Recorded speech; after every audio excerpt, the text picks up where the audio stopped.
welcome to this week's edition of Around the League, presented by Six Man Rotation. My name is Corey Herback, and I am your host today, alongside my partner in crime, as usual, Michael Farrow. Farrow, how you doing today, buddy?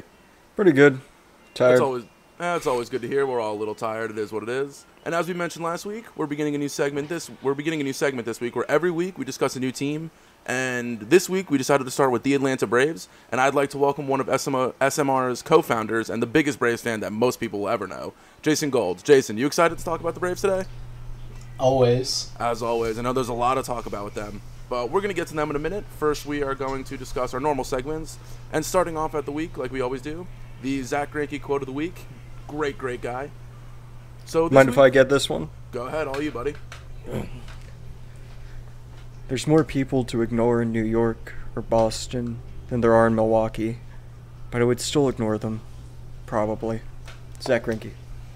Really nailed the monotone Greinke voice there. That was great. Thank you. Perfection. That was spot on. I've been practicing for the last 2.5 weeks. That's dedication right there. That's dedication. Zach Greinke, always a great guy. I mean, he is right. There's definitely more people in New York or Boston than Milwaukee. So, and people in Milwaukee are probably nicer. So, just how it is. And then, fun fact about Zach Greinke: he and Max Scherzer are the only two pitchers since the year 2000 to have two separate top 5 Cy Young finishes in both the AL and NL. It's really underrated. That's cool. That's some good company to be in right there if you're with Mad Max.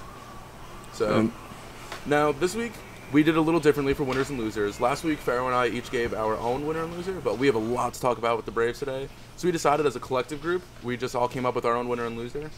This week, as a group, we decided that the winner, obviously, the boy from Japan, Shohei Ohtani.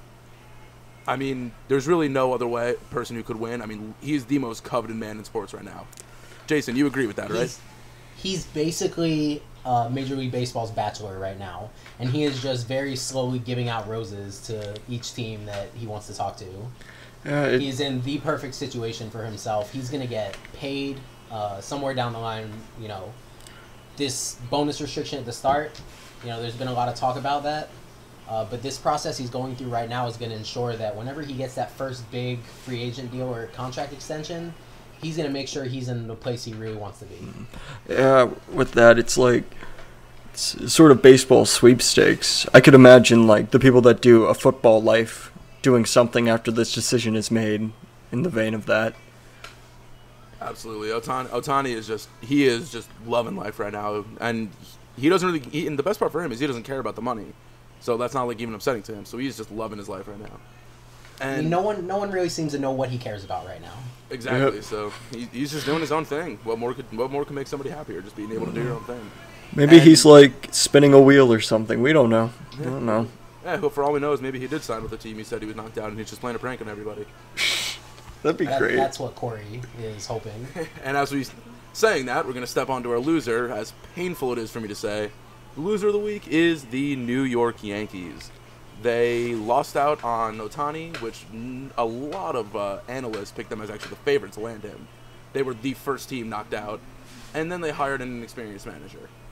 So, not the best week for Yankee fans. Jason, I know you've been dying to talk about this because you love to mock me about my fandom of the Yankees.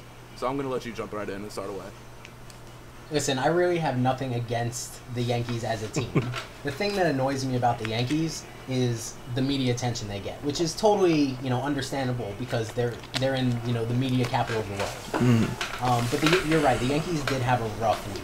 It was bad. They were the first ones out of the Ohtani sweepstakes, which I don't think anyone expected. Everyone kind of thought they were the favorites to sign him going into it. And then they continued what seems to be a trend in Major League Baseball right now of hiring a former player, with no experience to be their manager. It's worked out for a couple teams. We'll see. It's yet to be seen if it'll work out for the Yankees. To be honest, he wasn't even the best former player on the market. Yeah, manager. No. The Red Sox got Alex Cora, really early in the process. And if, reports are to be believed that Yankee ownership knew they were going to fire Joe Girardi regardless of the outcome of the season, it's my feeling that they should have made a pitch to Cora before he, decided he was going to go to Boston. Mm-hmm. Yeah, I completely agree. I mean, it's that we're going to touch on the Yankees here again a little bit, but it just not the best week if you're a Yankee fan. All we can really say at this point. Yeah, I wouldn't be surprised to see a urinating tree video go up about the Yankees in the next few days. Because of this. Yeah, not a good week if you're a Yankee fan. Now, move on to our next segment, Hot Take of the Week. This one was kind of tough. I don't know if either of you guys have any. If not, I have one that I can go on and share. Either of you guys have a hot take? I think the hottest take of this week would be, since the Giants are still in talks for Stanton, and also still in the Ohtani sweepstakes, what if they get both? Would they become contenders from that? That's my sweet. That was my hot take, and I think if they do that, that is easily makes them World Series favorites. So, I still don't think that even makes the Giants a contender. Honestly, no. I think they won 60 games. A lot of holes in it, a lot of money committed to a lot of players that aren't giving them a whole lot of production. You know, that's actually my mistake. I thought you said Dodgers, so that's my mistake. Hold on. Giants are not World Series favorites if they get Stanton and Ohtani. Just want to clarify. I think because they're still not going to get anything out of that horrendous contract they gave Johnny Cueto, or the almost $100 million contract they gave Jeff Samardzija. Also, Mark Melancon, who gave them nothing last year after getting one of the larger relief pitcher deals we've seen in free agency. Feels bad. Feels real bad. I liked him. And it's upsetting. I mean, the Giants, I personally believe, if they don't land Stanton, even if they get Ohtani, if they don't land Stanton, I think that means they're going to go into a rebuild. I know I've seen Giants fans out there say that they just hit into bad luck and it was just a down season. You don't lose 98 games from bad luck. So the other thing with it is, I don't know if they fall out of the Stanton trade discussions and stuff if they'll go into a rebuild, because they've already been in deep talks about Andrew McCutchen now as a backup option.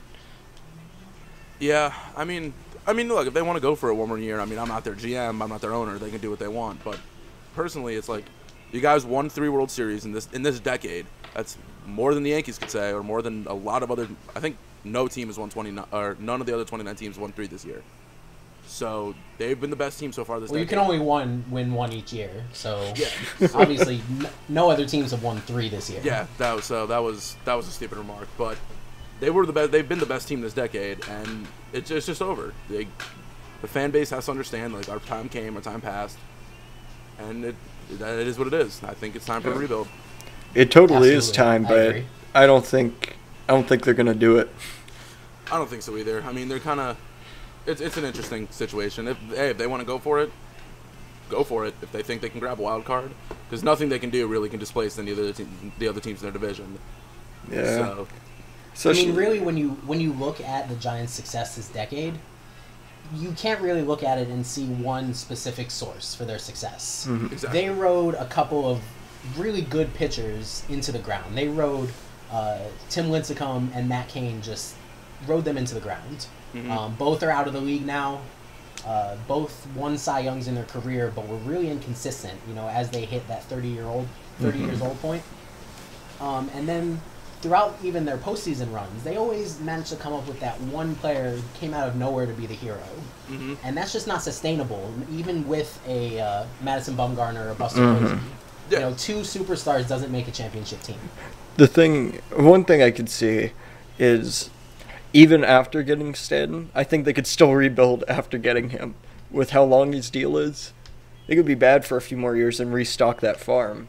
And Can you imagine how pissed off Stanton would be? Oh my God! If I was Stanton and I accepted a trade, and then I kept losing, I would be the maddest person ever. It would be like he never left Miami, honestly. The only difference is that he'd be paying more in taxes. That's the only difference. God. Yeah, he would start losing a huge chunk of his salary if he went to. Oh, that's bad. So that whole franchise is in a weird spot right now. I mean, we all see it. The only people who don't see it are actual Giants fans.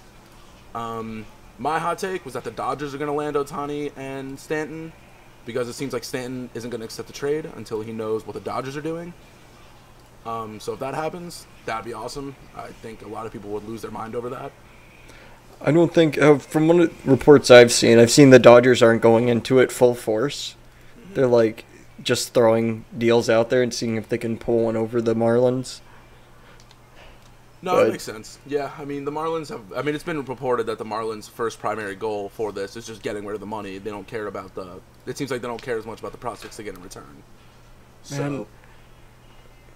The Marlins... Which is really, from my perspective, that's not the way to go with this Marlins No. team. Oh, no, it's not. I completely agree. It's the exact opposite way to go. They had one of the best lineups in the entire league last season. Their pitching was awful, like beyond terrible. Mm-hmm. But they have a young core of hitters that's really good and really cheap for the next few years. Ozuna. That's Stanton contract. Mm-hmm. If they hit on a couple of starting pitchers and can get a reliable arm in that bullpen, they could easily take a wild card spot in the National League. Mm-hmm. And we all know, once you make it into the postseason, anyone can win it. Yep. Yeah, absolutely. I mean, look, I'm a Yankee fan, so I'm going to defend Derek Jeter tooth and nail no matter what he does.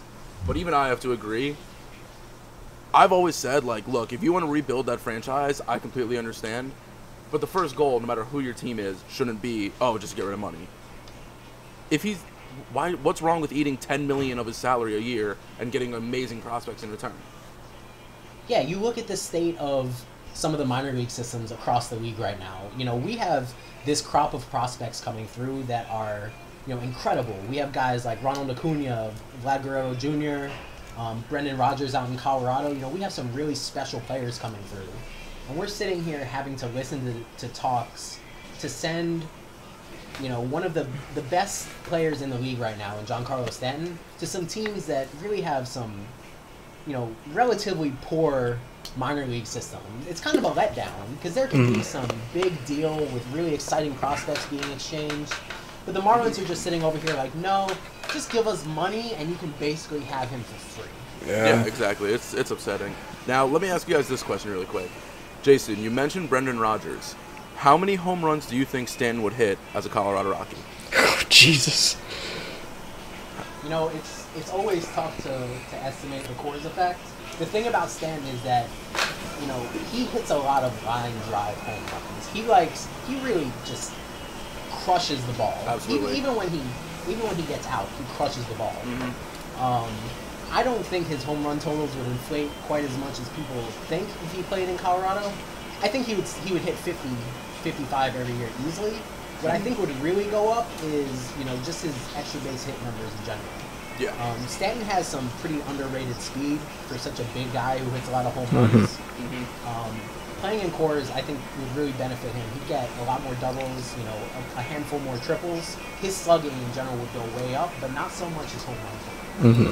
Just imagine that lineup, and then you add Giancarlo Stanton to that mix. That's all I'm going to say. That's probably 1,000 runs next season, if that was true. Yeah, they already have a leadoff hitter in Charlie Blackmon who can give you, 30 home runs a season. And over 100 RBIs, yeah. In the leadoff slot. So then add in almost 60 home runs and almost 140 RBIs, and what do you got? But anyway... You basically have another Nolan Arenado playing in the outfield. Which is absolutely ridiculous. I don't even want to think about that. And anyway, we're going to move on to our rant of the week. This week, we're going to let Pharaoh take it over. I know he's got some stuff he wants to rant about. So, Pharaoh, take the mic, buddy. Sure. So, yeah, for anyone that knows the Pirates organization, we're a smaller team, small market. Haven't been that good except for a few years. And it's real hard to compete against the bigger guys, like the Yankees of the world. It's like you're a beta, and you go to school, and you have your lunchbox, you have your lunch money, you have your glasses on. And then the big old Chad Yankees come over, and they beat the hell out of you. Slam you to the ground, take your limited edition Star Wars action figures, and you can't really do anything about it, because you're not a Chad, you're not a big boy. So, that's why I feel like baseball needs a salary cap, to even out the playing field a little bit. I know there's arguments where it's like, you shouldn't limit what players make, or, well, it's a business. You don't do that with business. Well, it's a lot less interesting when you can practically name the teams that are going to compete every year on one hand because of their markets and how big their markets are. Where in like every other sport, or most other sports, every other American sport, including the NHL most recently, you can just add in a salary cap, and it takes a little bit to get into it, but it works. It's worked in the NHL really well. And there's still teams that find ways to dominate with it, like any team that has LeBron or any team that has Sidney Crosby.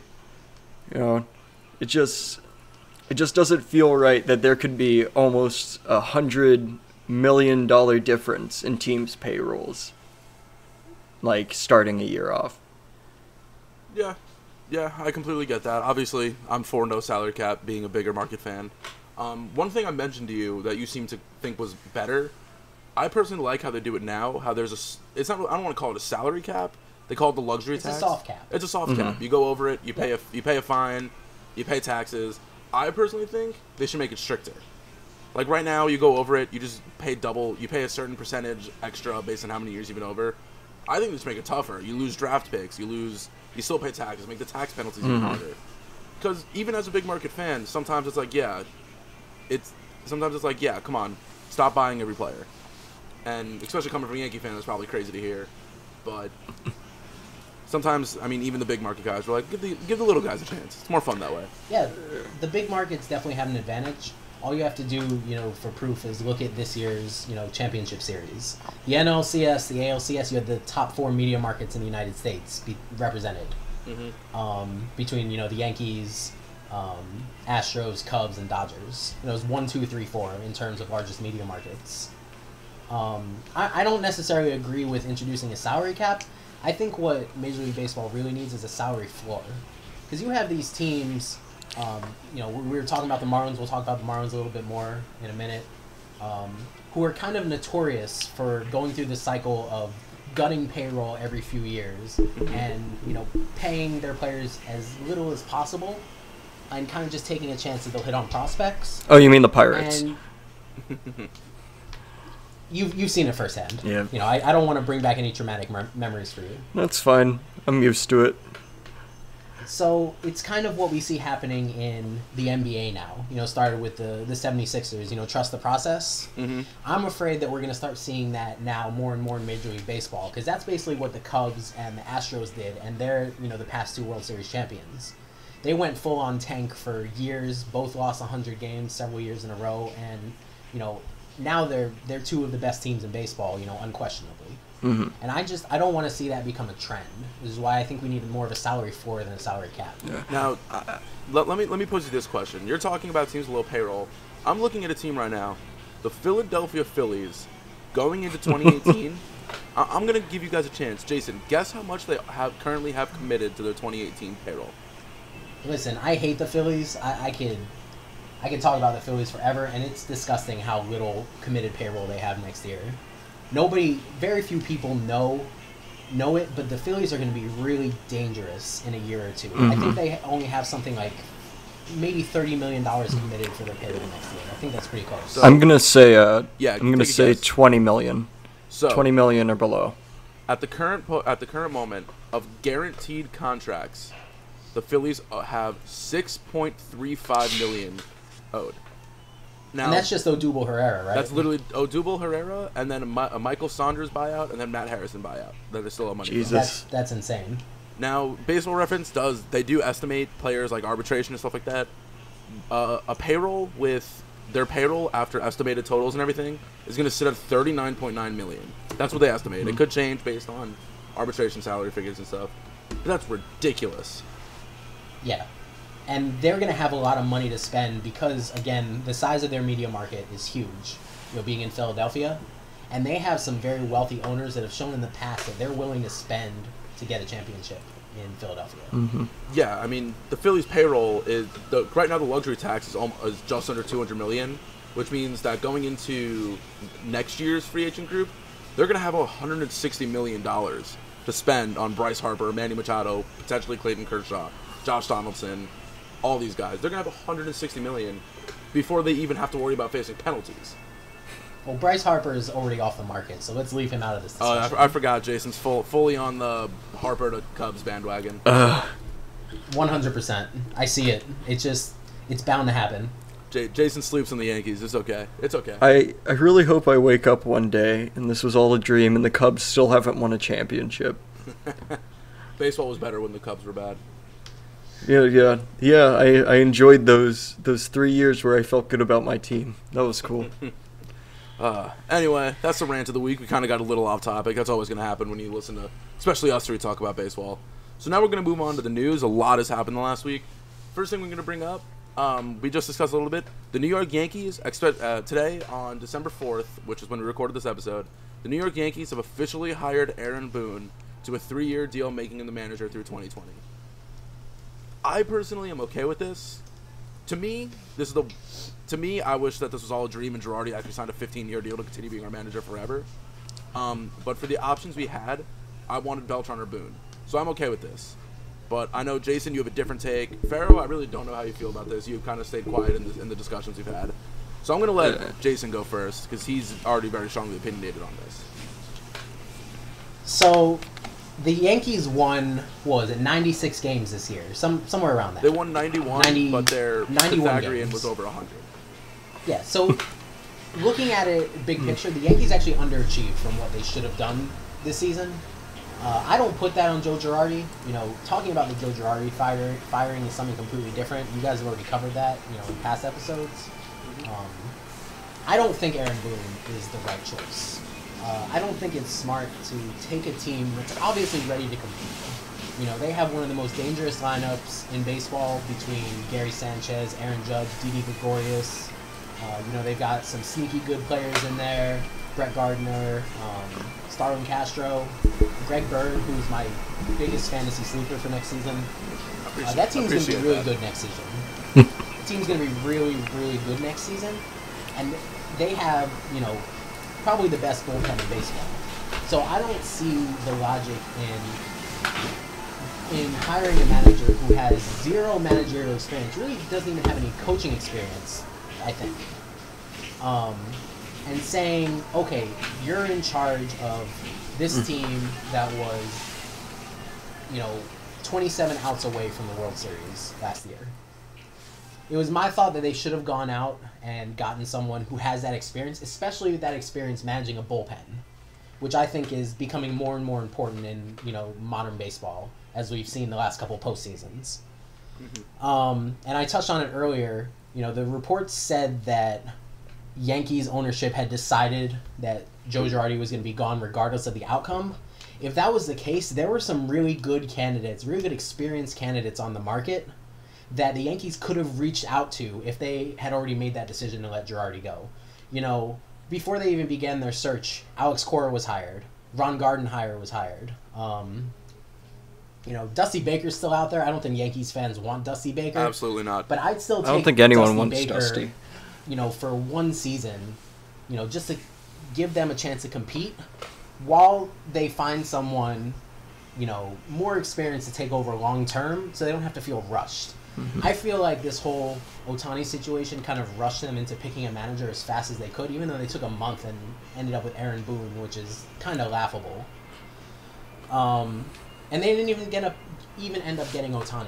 So I see the Yankees coming out of this. Honestly, I see them taking a big step back next year. Just after this, it was not a good hire. It was not a good hire in my mind. To be honest, I agree.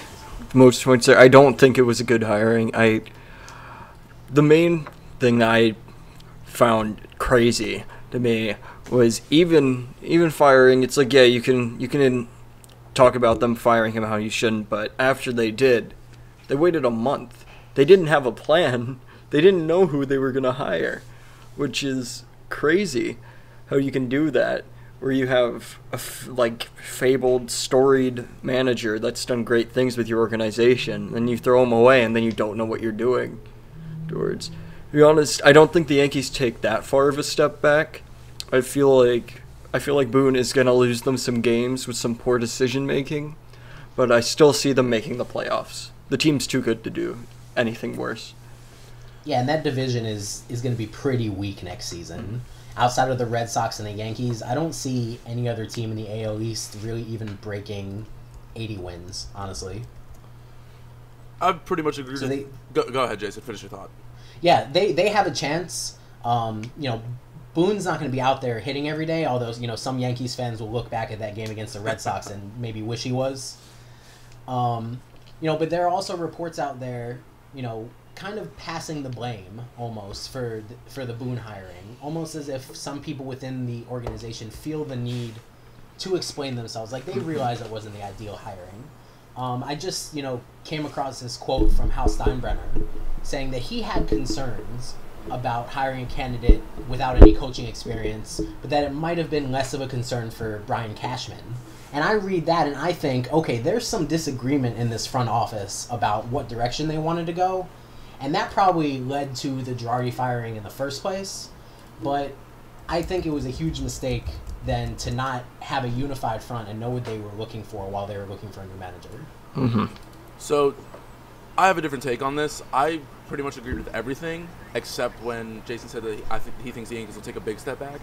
I really don't think Boone is going to mess up as much as it looks like he can. Part of the reason they hired Boone is Cashman wanted a manager that he can mold.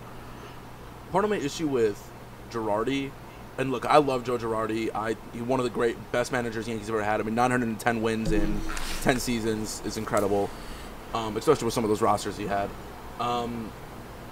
Cashman wants a manager that he can mold. And that's exactly what Boone is. If no coaching experience means that he's going to listen to Larry Rothschild, who the Yankees also announced that they're bringing back as their pitching coach again, thank God. And he's going to listen to the analytics, whereas Girardi was a little against analytics. And look, I don't think that Boone is really that bad of a hire. Personally, I wanted Carlos Beltran. And if you're a Yankee fan, you know the story already.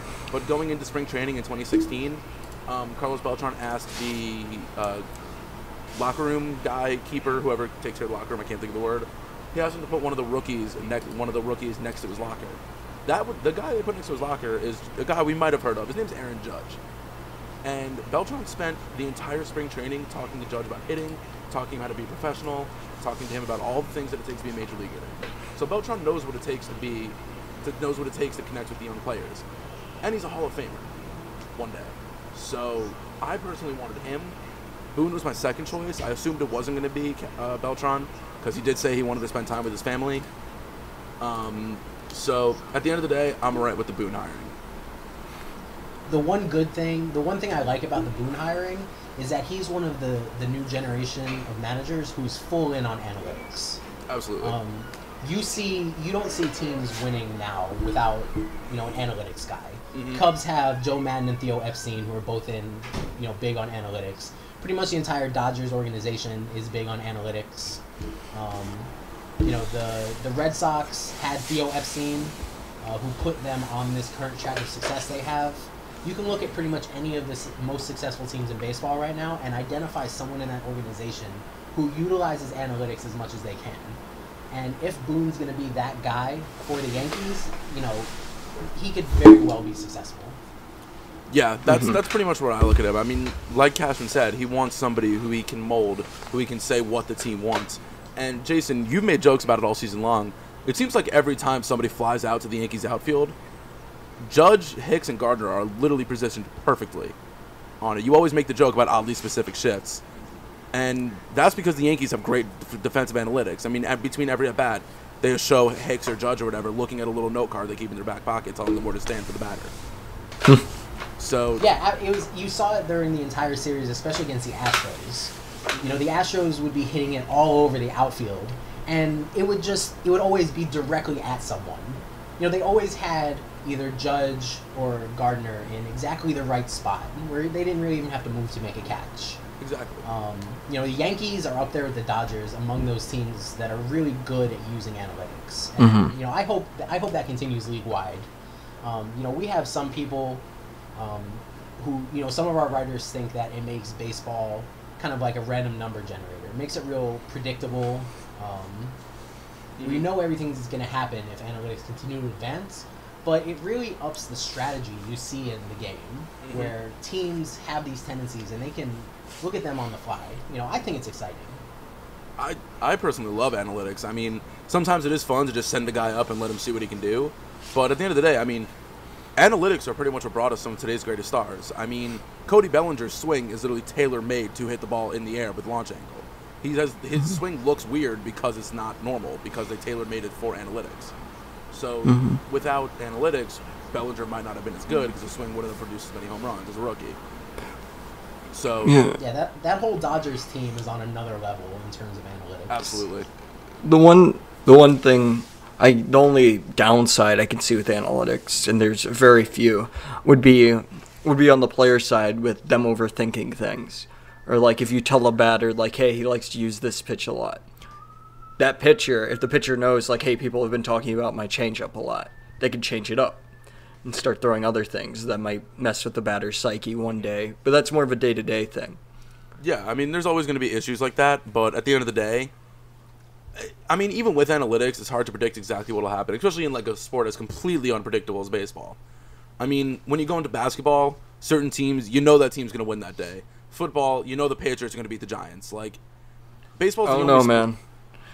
Yeah, you could, we have one of our co-founders would disagree with you on that one. I don't think Connor would be totally on board with that statement.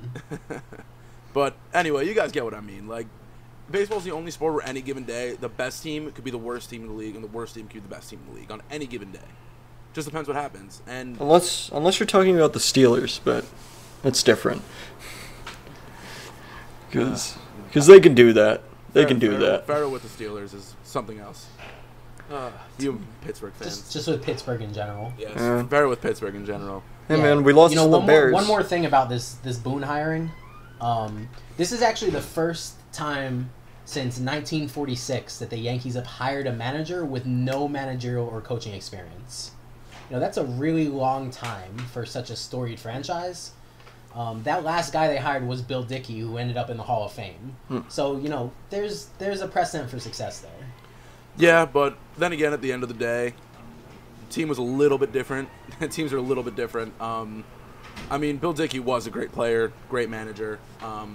So who knows? Really, at the end of the day, who knows what we're going to see? I mean, Boone could ruin this franchise. Hopefully he doesn't. Or Boone could take this franchise to the promised land. He could be that step that says, all right, we're going to infuse a little more analytics to get this team exactly where we need to be. Man, I hope someone else signs or hires Girardi. I think he deserves a place. I think he's taking this season off, but I don't think he's done. I'd be okay with done either. To be honest, I feel like most teams in the league should be considering, if he wants to come back, firing your manager. If he wants to come to Atlanta, we can get rid of Brian Snitker really fast. I'd be fine with that. Yeah, I'd put away Clint Hurdle even with his success. Girardi will get a chance to manage again, and Girardi's one of my favorite parts of the Yankees. It's going to be the weirdest feeling ever to see a different person manage this team. Because in my lifetime, since I've really gotten into baseball, Girardi's been our manager. I mean, I started following it a little bit at the end of Torre's reign, but when I really started getting into it, Girardi's been my manager. So for right now, Boone is #not my manager. So have fun seeing him in the playoffs. That'll be fun. That'll be interesting. But anyway, before we move on, I just wanted to pose you guys one more question. The Yankees have 81 home games this year, which means, yes, we'll be taking care of those 81 games. Over under 49.5 times we see Boone's home run against Tim Wakefield. How many times do you think you're going to show that video? It's funny you say that because I was just going to ask you guys the same question. I think they will mention that home run at every single home game. Which home run? The walk-off home run in 2003, Game 7 of the ALCS against the Red Sox. Boone, his only big moment as a Yankee, which propelled him to legendary status. He had a home run off of Tim Wakefield. Even though they didn't win that World Series. I think still put him in it. I think it'll be around the same number that announcers say Le'Veon Bell is patient every game. I feel like it'll be the same number over the season. Yeah, it'll become a meme very quickly. So around 120 times. So that's going to be interesting. But anyway, that's enough of the Yankees talk. I hate to say it. I love talking Yankees, obviously. We're going to move on. The reigning NL MVP, Giancarlo Stanton, 59 home runs this season. Everybody knows at this point he's being shopped. So far, it seems like the Giants and the Cardinals are the two teams mainly interested in him. The Dodgers have a little bit of interest. Red Sox backed off completely. They said, we're not going after him anymore. Where do you guys think he ends up, and what do you think, realistically, based on everything we've heard, what do you think his package will be? Well, we just saw this report, a few minutes ago, where Joe Panik is now out of the proposed deal with the Marlins for Stanton. He's been replaced with Christian Arroyo in the deal, which I think is better off for the Marlins. I really like Christian Arroyo going forward. I think he has a nice ceiling as a middle infielder, whether he ends up as shortstop or second base. You already know what you have in Joe Panik. I'd much rather have Christian Arroyo and see where he goes. I mentioned this earlier. I don't see the point of him going to the Giants because I don't think he makes them any more competitive than he already is. Just for entertainment's sake, I'd like to see him go to the Dodgers. That team is loaded. It would be really fun to see him in the outfield with, with Puig, with Bellinger rotating in and out of the outfield, with Jock Peterson. That would be a really fun team to watch if you stuck Stanton and his 50 home runs, right in the middle of it. Now, Jason, you mentioned that about Bellinger rotating in and out of the outfield. Let me ask you this. If they get Stanton, do you think they leave Bellinger at first? Because that's where his glove's the best. I mean, he's 80 grade defense at first base. So yeah, he's a Gold Glove first baseman. So do you think trading for Stanton not only helps their lineup, but in general helps their defense because they get to keep Bellinger at first and not have to worry about the outfield? Yeah, absolutely. And Stanton is a pretty good defensive outfielder himself. He has that size, like I mentioned earlier. He's quicker than you expect. Looking at someone that big, it definitely helps being able to just set and forget Bellinger at first base. But the Dodgers love to rotate. Yeah, true. Yeah. So, go ahead, Farrell.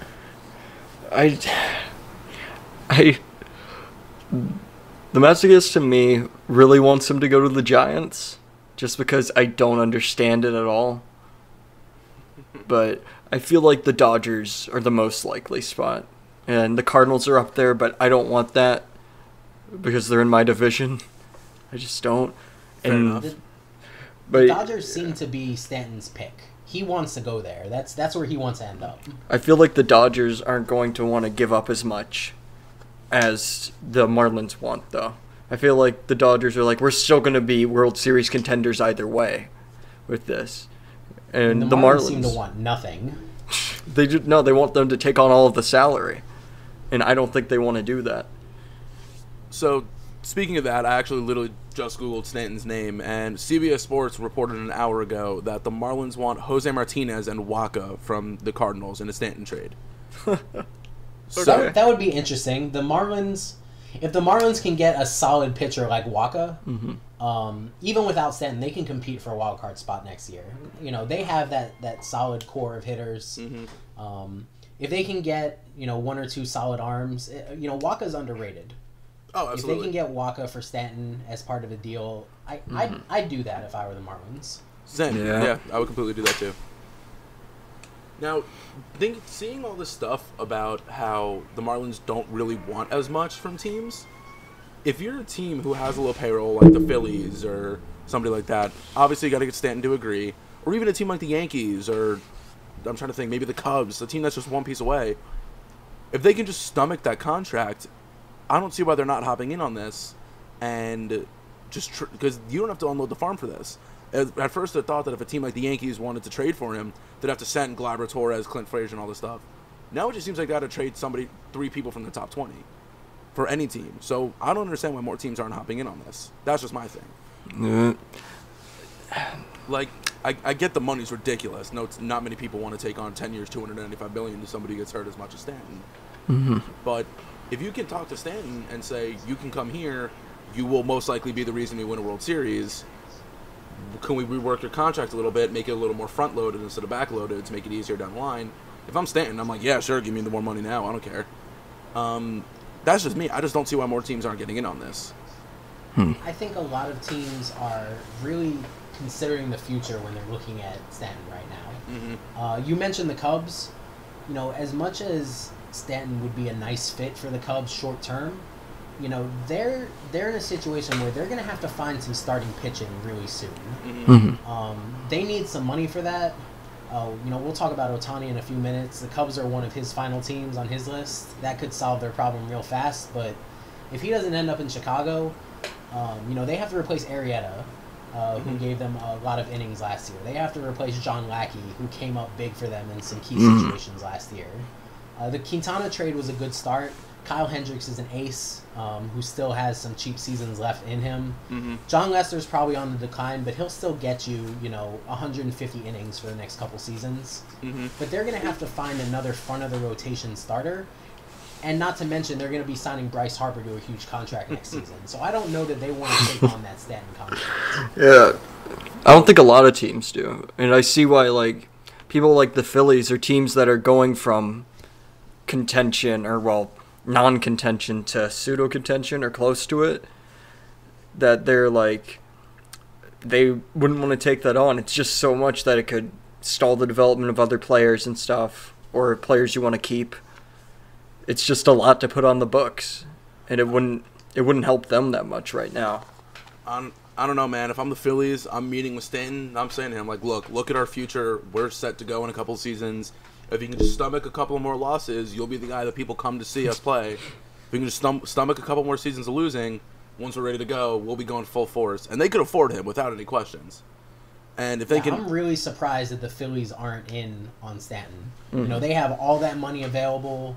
They have a pretty stacked farm system that they wouldn't have to give up a whole lot to get him. And there's a spot in that outfield for him. Odubel Herrera is probably the only set-it-and-forget-it guy in that outfield right now. Mm-hmm. Everything else is up in the air.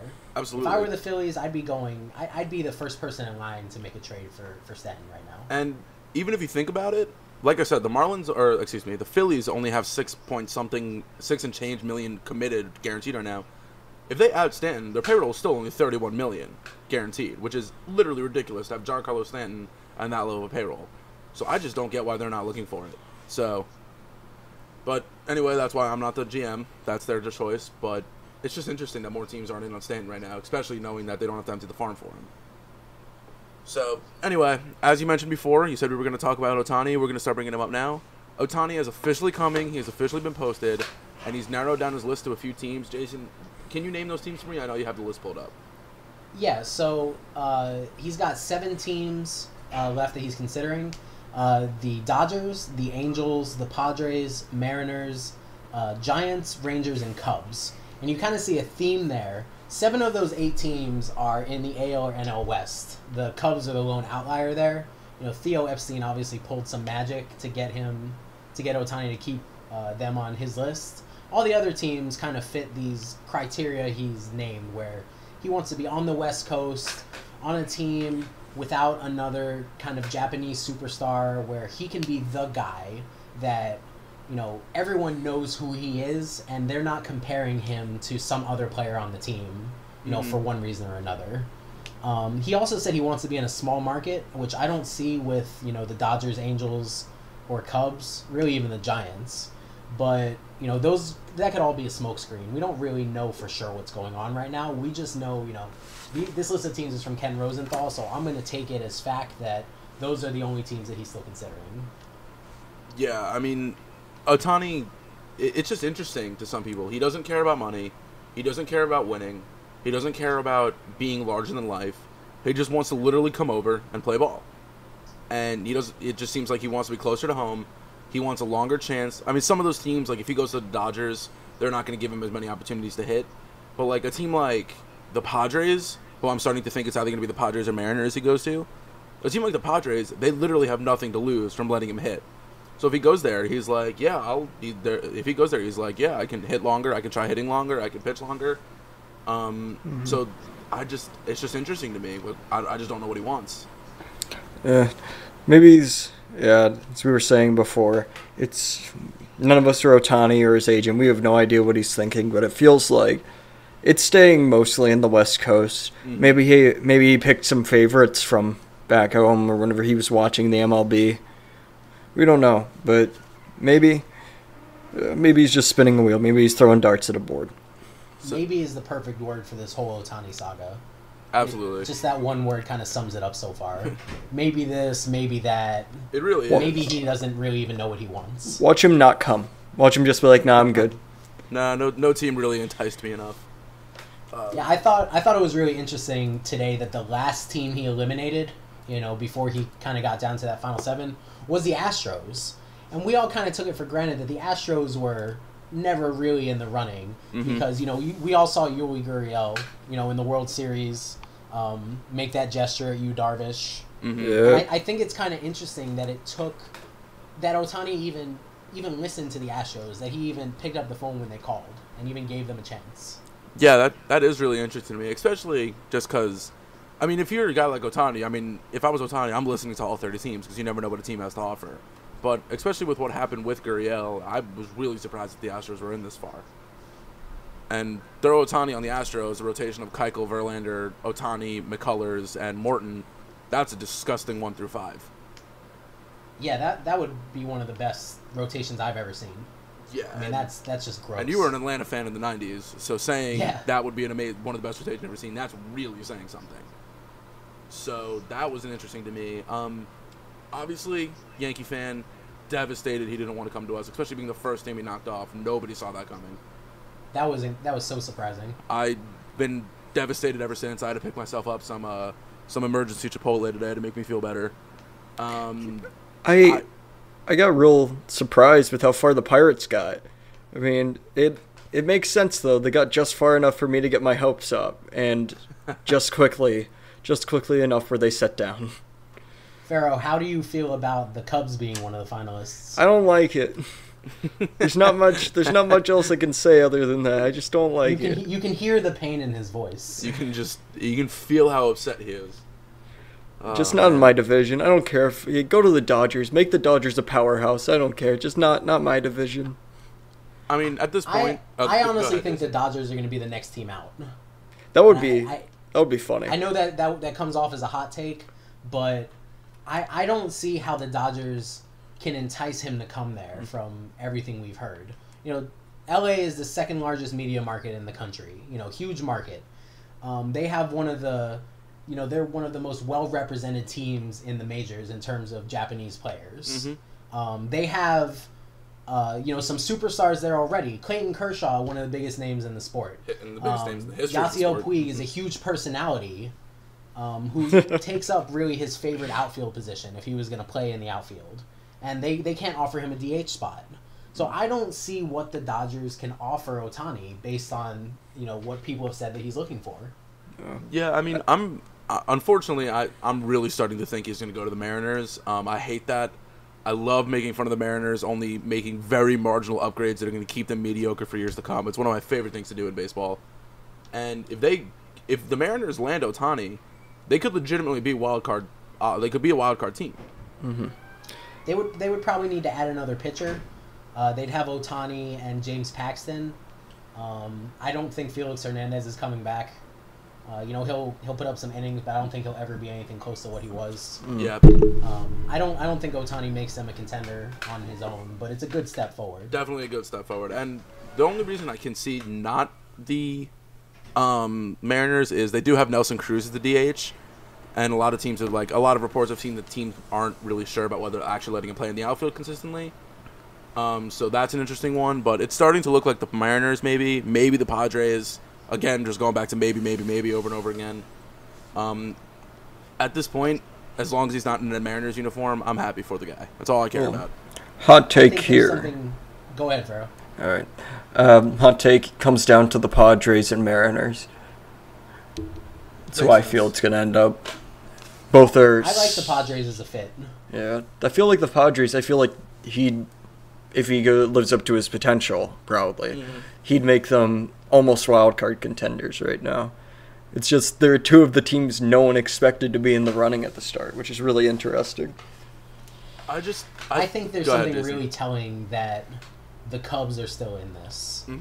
Theo Epstein is a magician. We've seen him work his magic in Boston. We've seen him work his magic in Chicago.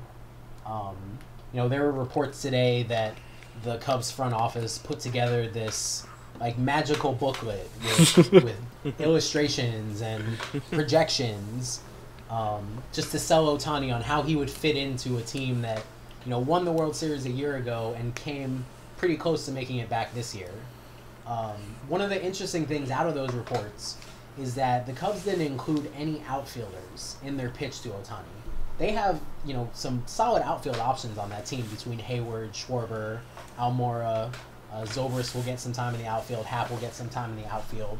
I think that could be a sign that they're willing to let Ohtani decide, when he wants to play in the outfield, even as far as thinking about moving one of those outfielders to make a spot for him. And I think that could give the Cubs a big edge if it comes down to it. Yeah, the Cubs are definitely the interesting team to me. Again, they're not on the East. They're not on the East Coast. They're not on the West Coast. They're not really. They're on the West Coast of Lake Michigan. Fair enough. But I don't know. At this point, I kind of want to see him go to the Padres, just because the Padres literally can just say, "Yeah, do your own thing, figure it out for a couple seasons until you're ready to just go off." So that's kind of what I want to see at this point. I understand the pressure of not going to New York. I understand the pressure of not going to Boston.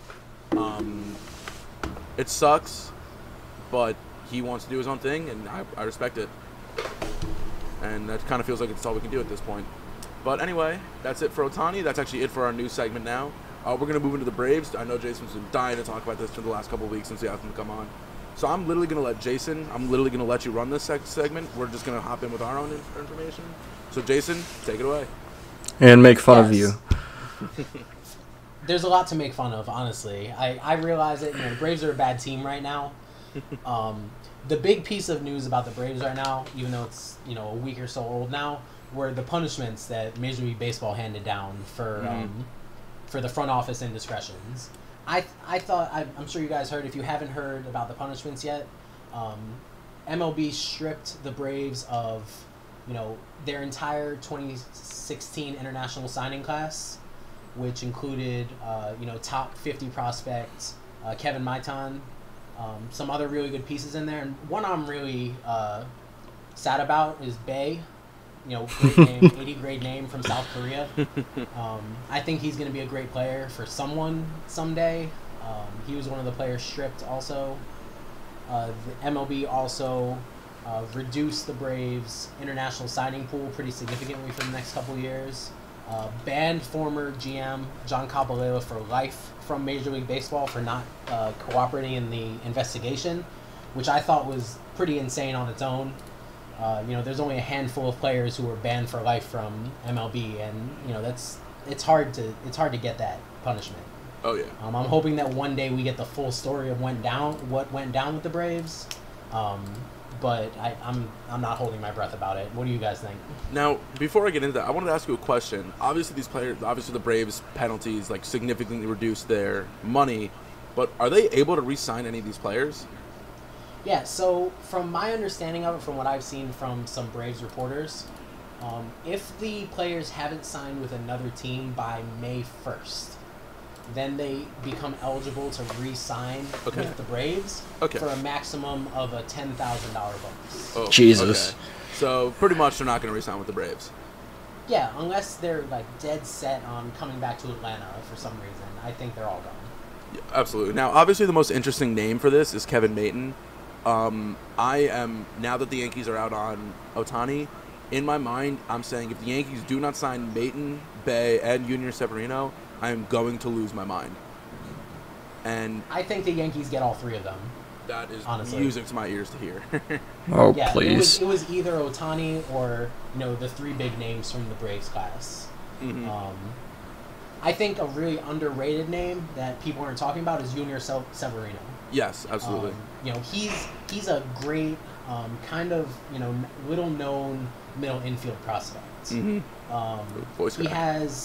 He has some good range to be able to play second base or third base. Mm-hmm. I don't think he's quite good enough to stick at shortstop, but he has a bat that's going to play up at the major league level. He could be a 300 hitter with some gap-to-gap power for a while. I don't think he'll be a home run hitter, but he'll definitely be a player who you could slot in at 1, 2, 5, 6, or 7 in the lineup, and he'll give you some decent production every year.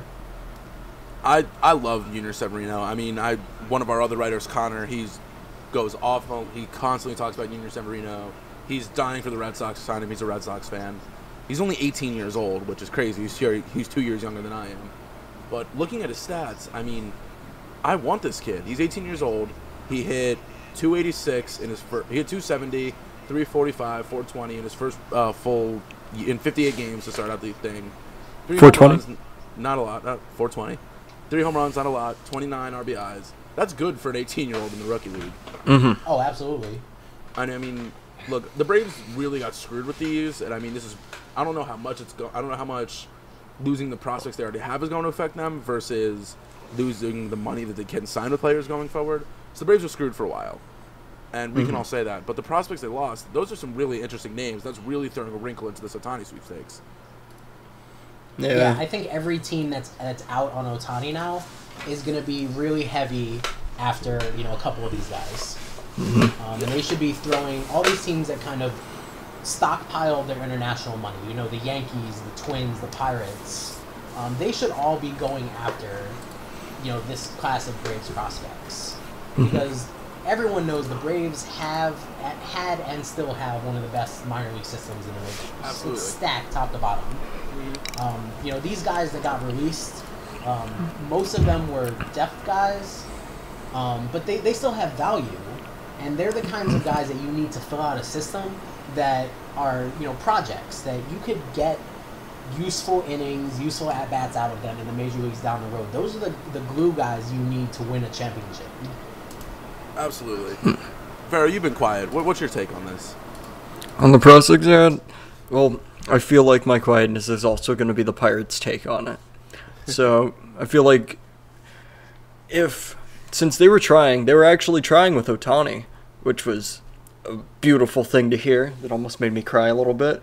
But I feel like they get one of the lesser knowns. I feel like they pull away Severino. I feel like the Yankees, or unquestionably them or the Twins, are going to get one of Matan and the other tops. But I feel like the Pirates could sneak in and just go to the younger guy or one of the smaller, lesser-known names that, as you guys said, people aren't really talking about, and be like, hey, you want to play baseball? And then grab them. And that'll be that.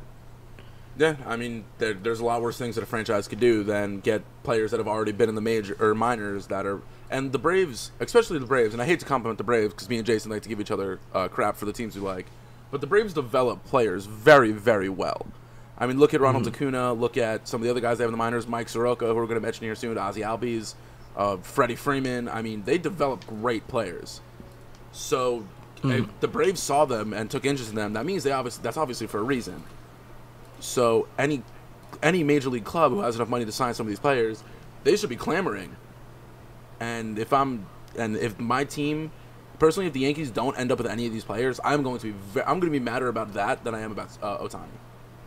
Because not to toot the Braves' horn too hard, but you make a good point that the Braves are kind of one of the premier franchises in Major League Baseball in terms of drafting and developing players. Absolutely. So just the fact that these guys, that the Braves really were willing to break the rules to sign these guys, that should be sending a signal to the other 29 GMs like, hey, they've got something here. Let's spend some of this money we have and bring them in.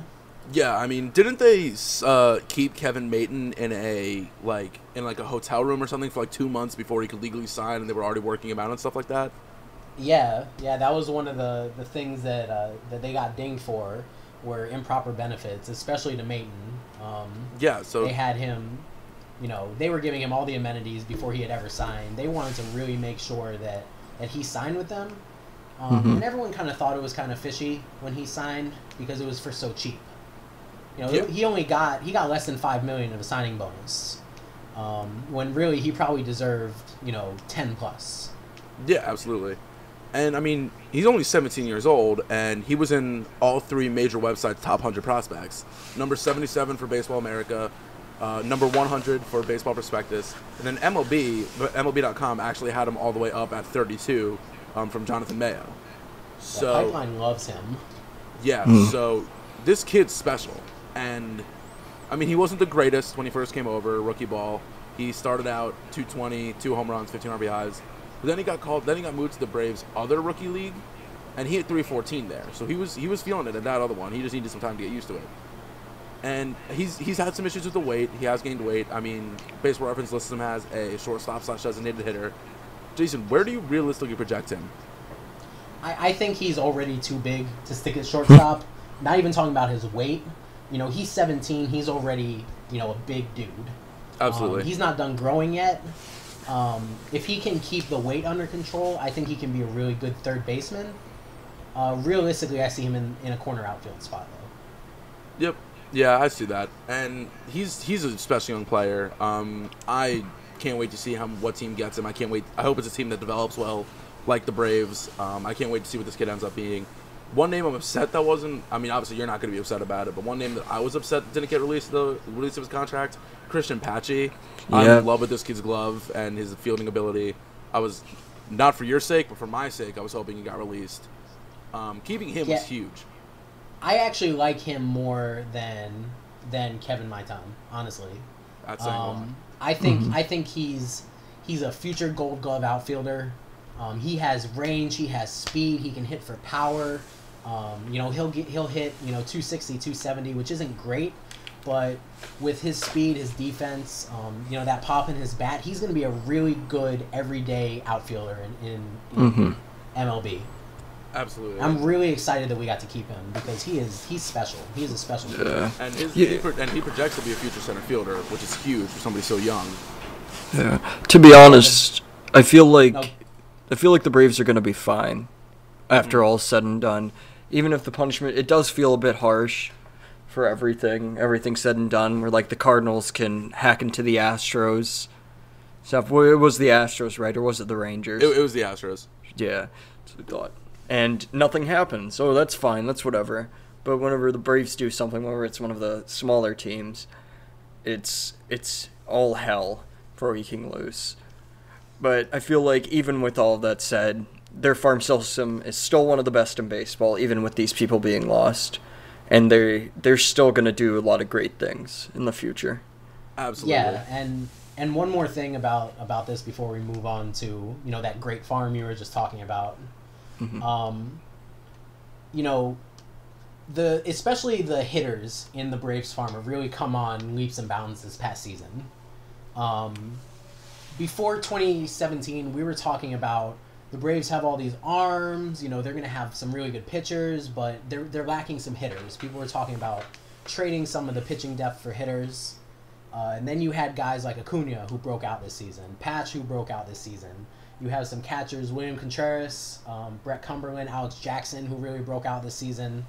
The Braves system is still going to be great.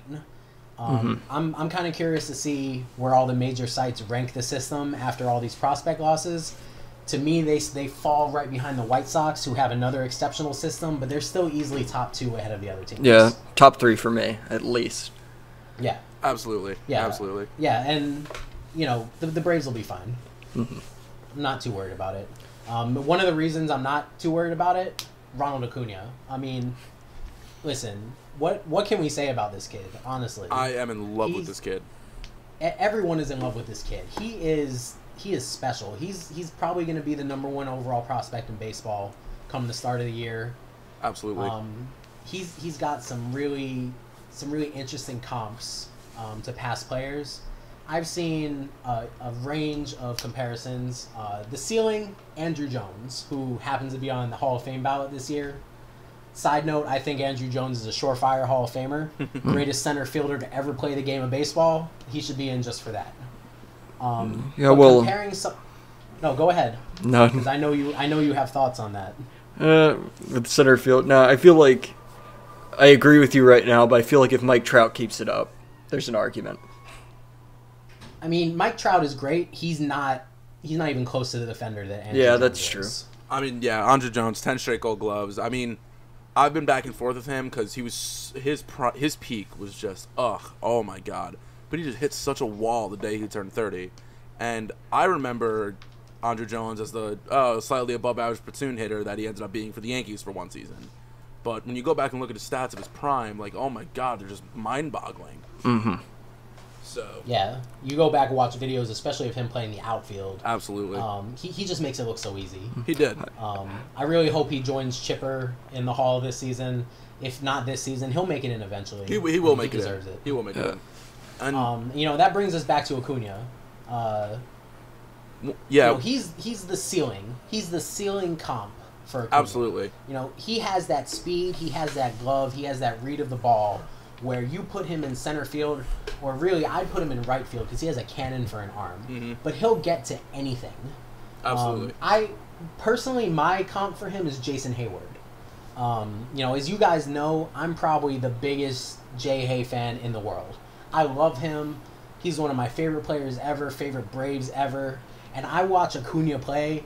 I see Jason Hayward minus 3 inches. Honestly, I see that too. No, go ahead. I see that too. And one thing I want to mention about Acuna, which to me is the craziest part, this kid is only 19 years old. He hit 3 different stops in the minors this year. An A+ in 115 at bats, he hit 287. AA in 221 at bats, he hit 326. AAA at 221 at bats, he hit 344. And he literally just got better as he kept getting promoted. And he's 19 years old. I mean, yeah. He literally, like, you saw guys like Gleyber Torres, he got called up to AAA. He slowed down a bit until then he got used to it, and then he picked up. Ronald Acuna had no mourning period or whatever you want to call it. He got called up. He was like, you know what? I'm just gonna ball the hell out, and he just started balling the hell out. Yeah, his overall slash in the minors this season, 325, 374, 522. He strikes out a lot, but who doesn't strike out a lot these days? Exactly. He has that power. He can drive a ball over the wall. He can hit gap to gap.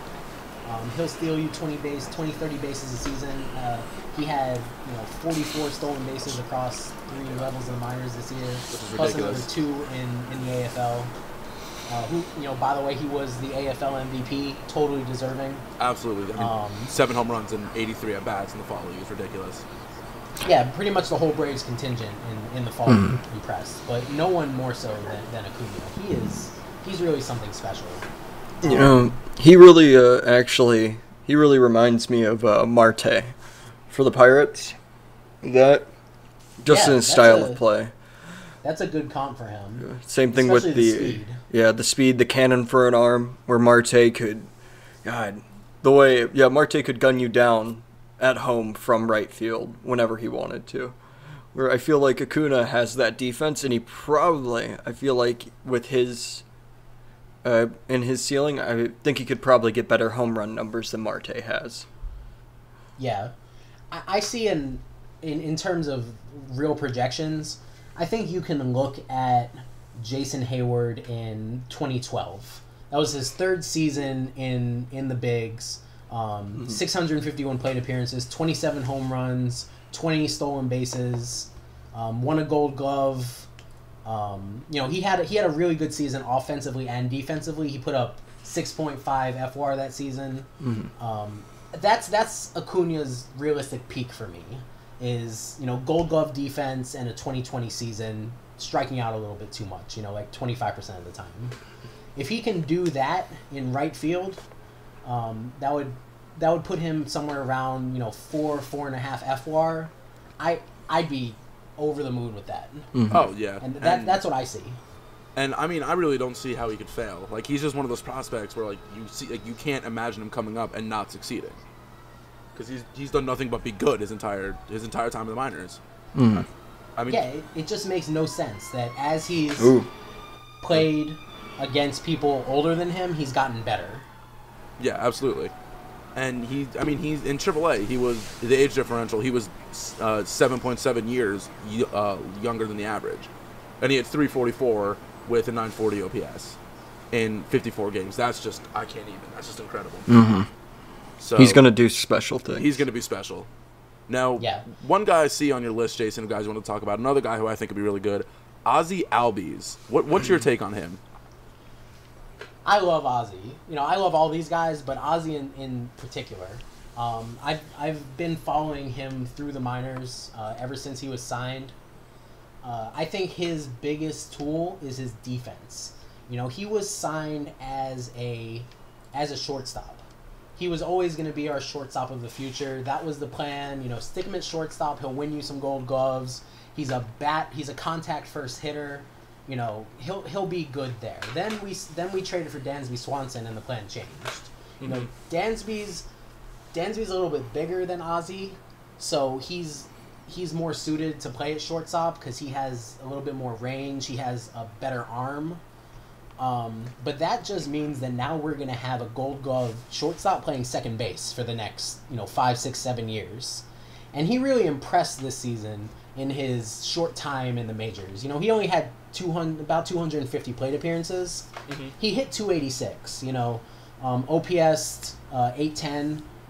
Great for first cup of coffee. Reasonable walk to strikeout rate. 21 walks, 36 strikeouts. He's, like I said, he's a contact first guy. He's not gonna kill you with strikeouts, and he's gonna play that Gold Glove defense, which is becoming more and more important. Yeah, I personally love this kid. I mean, you see a guy come up, and I personally, truly never really heard of Albies as much, because I'm not really as into prospects as some other people. But I see this kid come up, and I've really never heard of him that much. And he comes up, and he has an 810 OPS in his first day, in his first cup, like you said, a cup of coffee. That's really impressive. I mean, 62 hits in only 57 games as a rookie who's 20 years old, 8 years younger than the average age in the MLB. That's really impressive. And yeah, absolutely, and he even kind of showed some sneaky power. He hit 6 home runs, definitely, which isn't a huge amount, across 250 plate appearances, but that projects him, if he can keep it up, for about 20 home runs a season, which I don't think really anyone expected out of him. He doesn't really he's not really known for that pop in his bat, mm-hmm. but if he can hit 20 home runs, he's going to steal 30-40 bases a season too if they let him run. Mm-hmm. Yeah, and another thing I see about him is he also not only had the 6 home runs, he also had 5 triples, which that you just don't see triples that much anymore. And I mean, in 2016 in the minors, he had 10 triples. So he's just a speedy guy. Yeah, it's hard to overrate his speed. Unless you watch him play, he is really fast. Yeah. Like, he's like D. Gordon, Byron Buxton level fast. He is fast. Mm-hmm. Yeah. Speaking of D. Gordon and everything, I see that you have on the sheet and everything that you have Altuve as your comparison for Ozzy. I see him as being more of a D. Gordon type of player. Yeah. I kind of came up with Altuve. I remember seeing Altuve as a ceiling comparison for him in one of the scouting reports I'd read. That's really unrealistic because Altuve is an MVP. Altuve is one of the best players in Major League Baseball. But when you look at the tools, I think they're similar. Albies has that speed. He has that glove at second base, which is better than Altuve. Altuve is not a great defender at second base. Albies is going to be a Gold Glover there. Mm-hmm. What I see particular is when you look at their swings side by side, I see a lot of similarities. They both kind of have this compact stature where they're really hard to pitch to because they make themselves as small as possible, and they have these really quick compact swings that gets the barrel of the bat to the ball as fast as possible. And that's where that comparison comes to with me. Is just especially looking at their swings. D is probably a more realistic comparison in terms of output, but just looking at the tools, I don't think Altuve is that far off. Yeah, absolutely. I mean, look, Altuve, he was by far the best player in the American League this year. It pains me to say that, but he was by far the best player in the American League this year.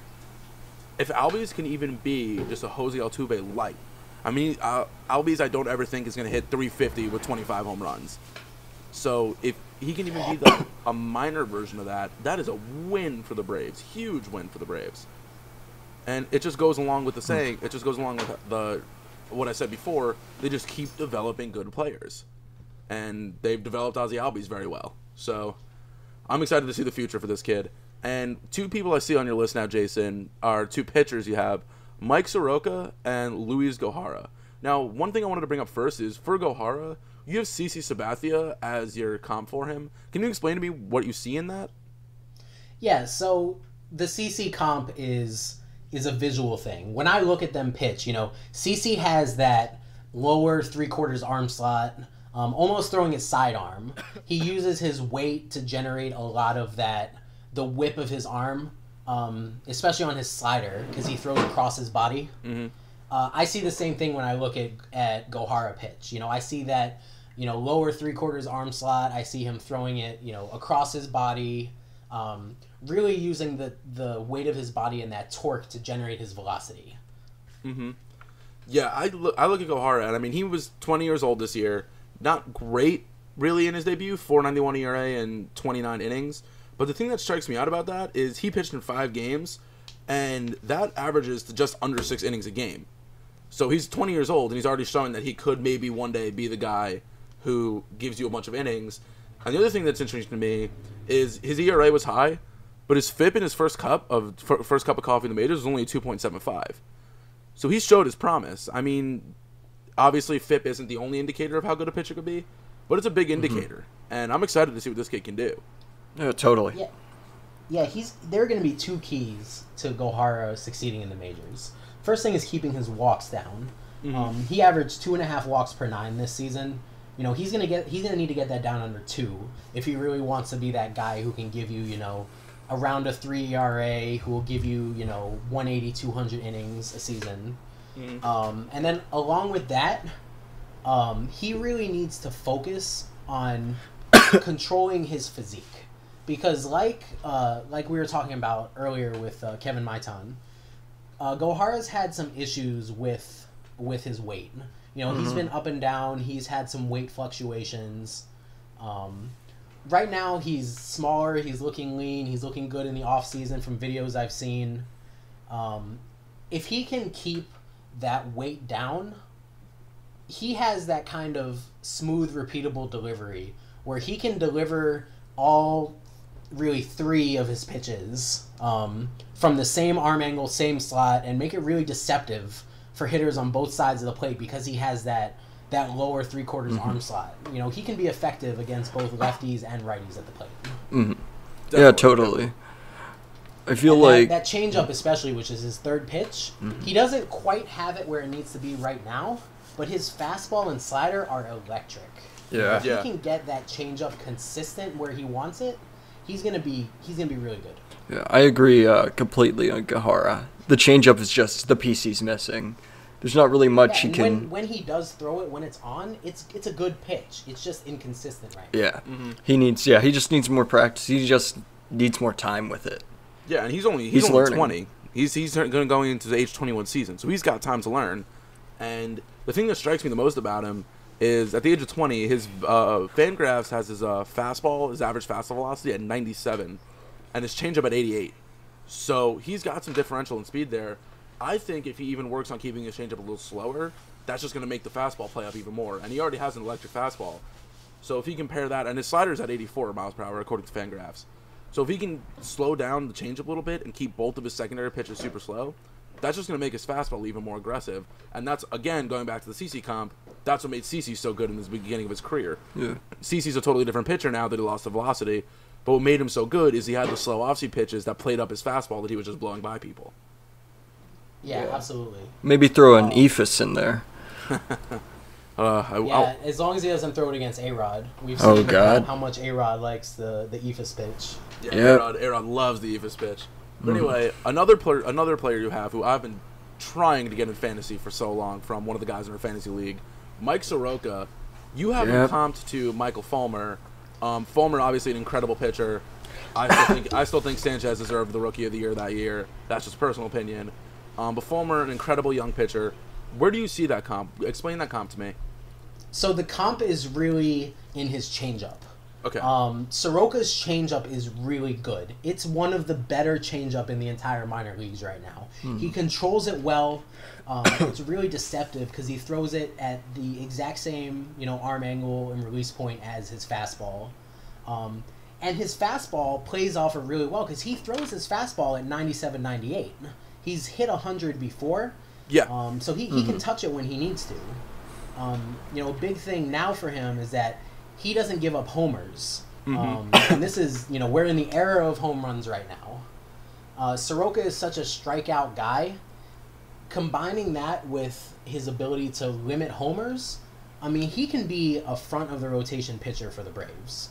He has 3 really good pitches. Sometimes I think he experiments a little too much with his slider. It could be a good pitch, but I think he can play as a fastball changeup kind of guy, which tend to be the pitchers we see the most success with right now in the majors. And then he's also, he's a big dude. When he's on the mound and you're in the batter's box, he's menacing to look at. He's pitching down at you. He's really, pounding you with that ball. And he can go deep into games because he's really durable. And I'm describing Mike Soroka here, but you could easily take everything I just said and it fits Michael Fulmer to a T also. Yeah, the thing that you really touched on to me is how durable he is. I mean, I'm looking at him. He's 19 years old, and he had 153 innings in the minors. That's not something you see anymore. Part of the issue with young players coming up is, I mean, their teams are injured or worried about injuries with their arms and getting used to throwing more innings in the minors or in the majors. Soroka's not going to have that issue if he's at 19 years old throwing 153 innings. As long as he avoids the injury and the Braves don't risk the injury, by the time he's ready to get called up, I mean, a 2.75 ERA at the age of 19 in AA is incredible. And by the time he gets ready to get called up, especially if it's after 2018 and he keeps projecting and he throws almost 170 innings, by the time he gets ready to called up, he could almost be ready for 200 innings. And his durability is just insane to me. Yeah, he's thrown almost 300 innings over the past 2 seasons. Jesus. Which, for a 19-year-old prospect is really rare now. Yeah, so he seems like he's ready to be the guy that the Braves can call on any given day. And that's another thing that we mentioned CC for Luis Gohara, but if he's the guy that the Braves can get ready to go to, that's just something else CC did. I mean, the reason CC's injury set in is because he was the guy who, in his prime, he's like, yeah, give me the ball in 3 days rest. I'll throw 100 pitches again. I don't care. If Soroka's able to do that, and it's looking like he's able to do it, that's a huge piece down for the Braves. I mean, it's one thing to have a pitcher who can go out every 5 days and be effective, but to have a pitcher who can maybe go on a day rest or 4 days rest or 3 days rest, even if they absolutely need it, that's an incredible piece that very, very few teams will ever get the luxury to have. Speaking of that, when do you think he comes up? I think he finished the season. He had the entire year last year at AA. I think he starts at Gwinnett to start 2018.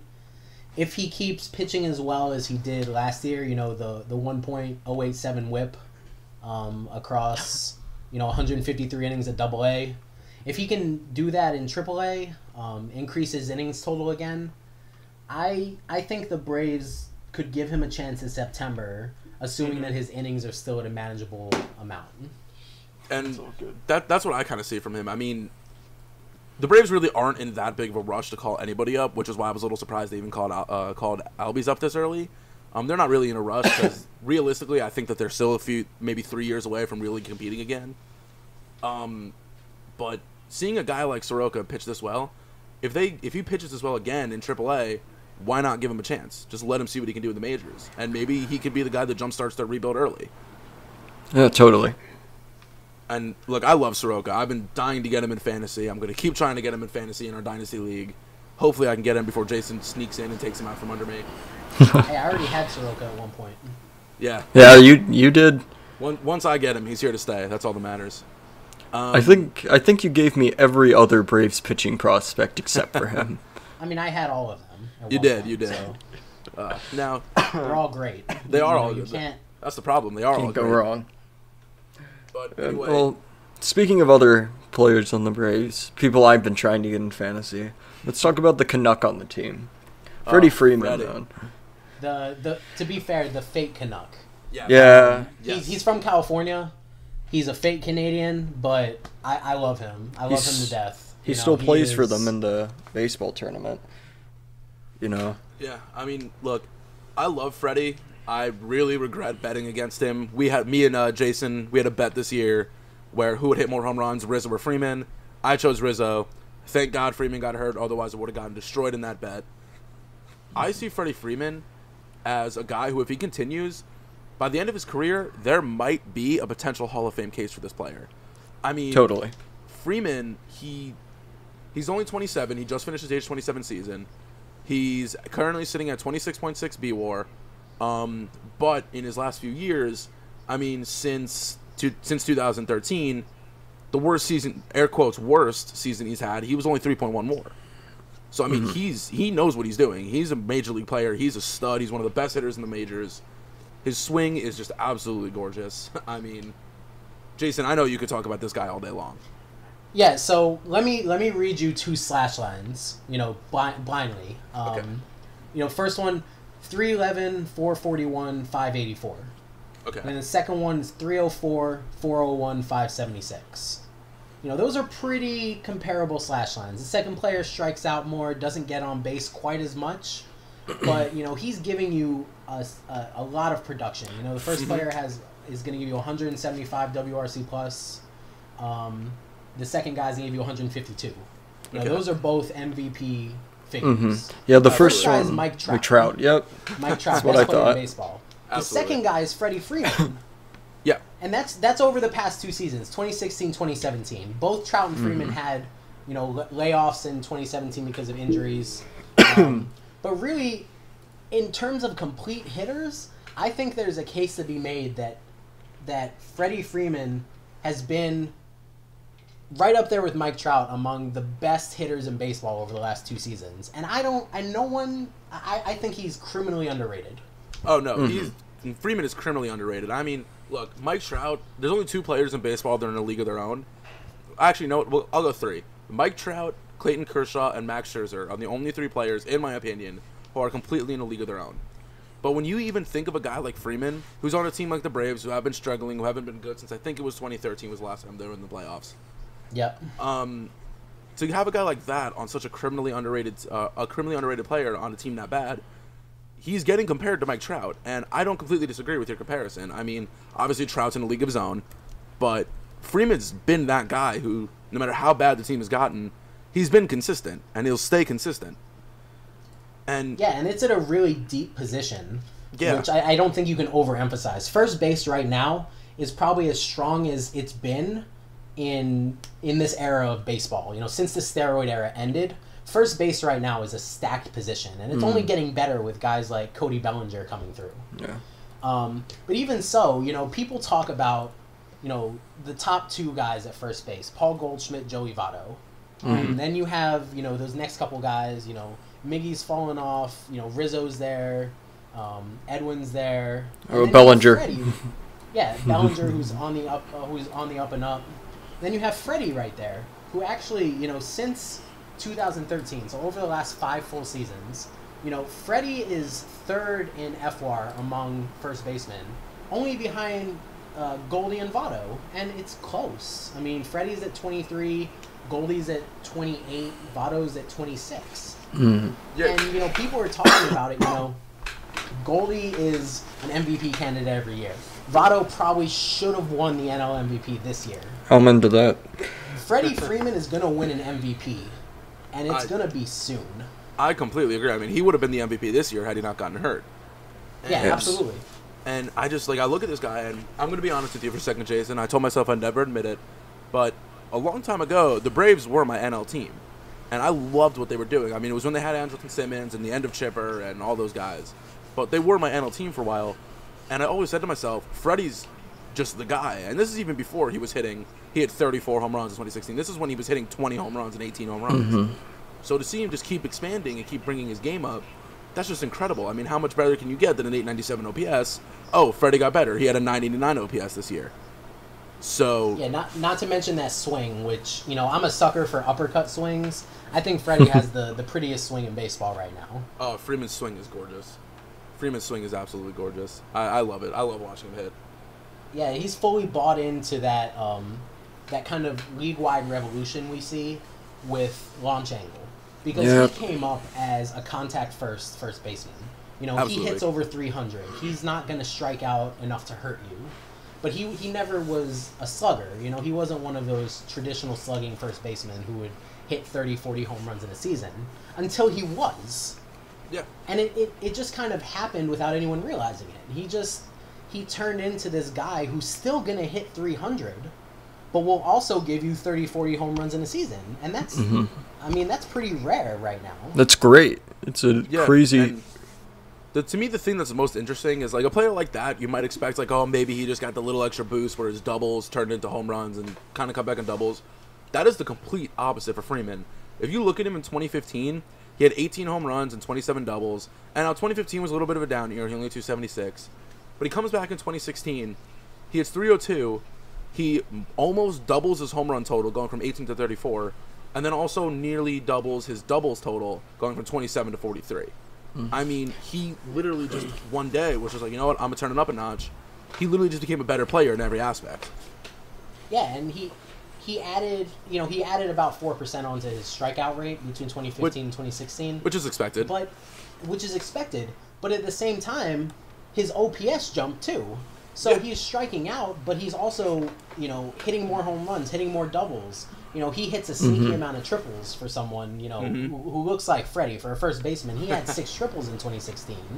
You don't expect a first baseman that's not Paul Goldschmidt to get you that many triples. Yeah, especially. And then just as the ultimate bonus, he's a great defender at first base. Yeah. I thought he deserved the Gold Glove in 2016 over Anthony Rizzo. I'll argue with Cubs fans about that till the day I die. But we'll all be arguing with Cubs fans. First base, on top of everything else. Yeah, and excuse me. Another thing I love about Freeman is he's just like a fun player to watch. Like a lot of these players, they're like great, like they're great hitters, but they really don't have much character or anything. Freddie Freeman gifts are some of the funniest things ever to me. And yeah, my favorite one is where he's just pouring sunflower seeds into his mouth, jamming out in the dugout, and then he runs out to play first base with looking like a chipmunk with his cheeks full of sunflower seeds. He's just one of those guys that, like, it's actually pretty, like, it upsets me how little MLB pushes this guy. I mean, look, we all know at this point in time, MLB is really just focusing on Aaron Judge. I love it as a Yankee fan, but it's just as a pure baseball fan. Guys like Freddie Freeman, even Jose Altuve and guys like that, they don't get pushed as much, and it's really upsetting to see a guy as good as Freeman go so far under the radar. Yeah. With Freeman this year, and with the new Braves Park being a crazy hitters park now, I feel like he'll be in the MVP discussion this coming year, if he stays healthy, of course. Absolutely. If the Blue Jays don't hit him in the hand. I think he's going to be an MVP candidate for years to come. I mean, he's only going into age 28 season. And it was a little nerving. I mean, the injury that Freeman got, where he got hit in the wrist, same injury that Curtis Granderson had. And as a Yankee fan, that injury borderline ruined Granderson's career. But the difference is Granderson had that happen when he was 32. Freeman had it happen when he was 27. And even Freeman came back and he was still hitting really, really well. So I don't think that injury is going to affect Freeman at all in the long game. I think that it was just something he needs to work through in 2017. I think Freeman's going to continue being one of the best first basemen in the league. And if he can even take it maybe somehow to that maybe even better next step where he actually wins an MVP, I think that this is a guy who the Braves are going to retire as number one day and maybe even be remembered in baseball legacy forever. Yeah. I agree completely. The most promising thing, just to say one more thing about Freddie, is he had this injury-shortened season. But when you look at his ratio stats and his advanced stats, he had an almost identical year in 2017 to what he did in 2016. His 2016 slash was 302, 400, 569. His 2017 slash in 41 fewer games, 307, 403, 586. Exact same WRC plus. He's crazy consistent at this point. Absolutely. Now, I hate to cut us short, but we're running a little low on time, so we got to move on. We've been going on longer than we normally do in any episode. So we're going to move it on. Catchers was a really surprising position for the Braves this year. I mean, Tyler Flowers kind of just came out of nowhere and had a good year. Jason, I see you here have listed as the future of the position, because obviously Flowers and Suzuki aren't. Who do you see as, out of the three players you have named, Alex Jackson, Brett Cumberland, and William Contreras, which one do you see as the true future of the position? Contreras. We can look over at the Cubs and see Wilson Contreras. There's no relation there. But absolutely. I think the way we look at Wilson Contreras right now as being one of the premier catchers in baseball, the Braves Contreras can do that too. He has the same tools. He's athletic. He's a good framer. He has a cannon arm. He has some pop in his bat. He can hit for average. He's gonna be the real deal in a few years. Absolutely, and he's still 19, still at rookie ball, which is a little upsetting. He hasn't played much, but he was amazing this year at rookie ball. I mean, 290 average, 4 home runs, 25 RBIs in only 45 games. I'm assuming I don't really know how the Braves system works as much as you would, but I'm assuming he doesn't start at rookie ball. I'm assuming he goes to A ball this year. If he continues, I see no reason why he's at the point now where he can just start quickly going through the system if he keeps projecting, and he could be in the majors in the next couple of seasons if he continues hitting. Yeah, I think he starts again. I think he starts the season again in Danville in rookie ball, with a promotion soon to follow. But I think next season is really going to be key, especially towards the end of the season. The Braves do this thing where they really like to take their most promising prospects, promote them aggressively, and then send them to the fall league at the end of the season. That's how Ronald Acuna broke out last season. Mm-hmm. We just saw Austin Riley do the same thing this season. I think he's going to have an incredible year next year after his fall league breakout. Absolutely. I think Contreras could be that guy next year who breaks out in the fall league and then the whole world is talking about him. Absolutely. I mean, I've seen videos of this kid. I like this kid a lot. I was assuming he was the name you were going to say. I like this kid a lot. And he's just another, again, just to reiterate what I've said multiple times today, another player that the Braves are developing well, and he's just a good player. And as a fan, as a Braves fan, like, I'm a Yankee fan. This is the first time in a long time I'm enjoying a good farm system. As a Braves fan, it just must be so fun to always have good players in the minors. And Contreras is just helping with that. I mean, every player we've talked about has come from the Braves. There's not anybody we talked about that they've traded for. It's just they're all Braves, and it's just got to be great to experience a great farm system like that. Yeah, I mean, it's the next generation of the baby Braves. Exactly. Yeah. And again, unfortunately, we have to cut that short. Moving on, speaking of that, the new Braves GM, Alex Anthopoulos, you have written here, end of the Braves way for him. What do you mean with that? By that, when you talk about Alex and your new GM? So the Braves way is what made the team so successful in the 90s. It was that embracing of, pitching first, minor league development, doing things the traditional way where, you do what you need to win games. And I know that may sound basic, but you look at other teams who they stick to their philosophy no matter what. Mm-hmm. The Braves in the 90s did whatever they needed to win a game. If they needed to play small ball, they would play small ball. If they needed to slug it out to win a game, they would slug it out. They always relied on kind of the old school way of thinking where, your pitchers, your starters get you, 6-7 innings, Mm-hmm. throw a couple of relievers out there, you have a closer. You have the speedy leadoff guy, the sluggers at 3 and 4. They were the epitome of old school 90s baseball before analytics were a thing. And as analytics have been blooming around the league the last few seasons, the Braves haven't been following along with it. And to me, it's because of the front office. When you look at the Braves front office, how it was at the end of the season, you have guys who have been in that Braves organization in the 90s who have taken that philosophy and stuck with it because that's what used to work. Guys like John Hart, Sherholtz, Capolela. There was talk this season about bringing back Dayton Moore, who I thought would have been a good hire at GM, but he probably would have brought that Braves way back also. Mm-hmm. But then you get someone like Anthopoulos. He really bought into analytics when he was with the Blue Jays. He drafted well. He signed international free agents well. He listened to his analytics guy. He had a dedicated analytics team in Toronto. And then he went to the Dodgers, who are the kings of analytics in baseball. Mm-hmm. He was only there for a short time, but I'm really happy to have a GM coming in who's gonna take us away from that old school mentality of, okay, you have to do it a certain way or it's not right, to, okay, here's what the numbers say, here's what what we need to do, this is what we're gonna do. Mm-hmm. And that's what I'm most excited about this hire. Yeah, I think it'll be a good ride.